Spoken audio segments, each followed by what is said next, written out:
I wonder if you've ever felt that tension between knowing you ought to help and not helping. Did you ever feel that guilt and that conscience that C.S. Lewis is talking about? There's actually a passage in Romans 2 verses 14 to 15, and Paul's talking about this. When Paul wrote on it, he's talking about people who don't yet know God's law but still act with a sense of right and wrong. He's actually explaining that God has written his law on every human heart, and that conscience we feel isn't at all random.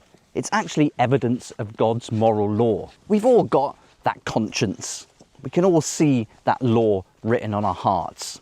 But what happens to that guilt once we break that law? We don't act on what we ought to do. Well, that's where we need to turn to Christ, because that moral law points us to what we need, and he points us to the answer.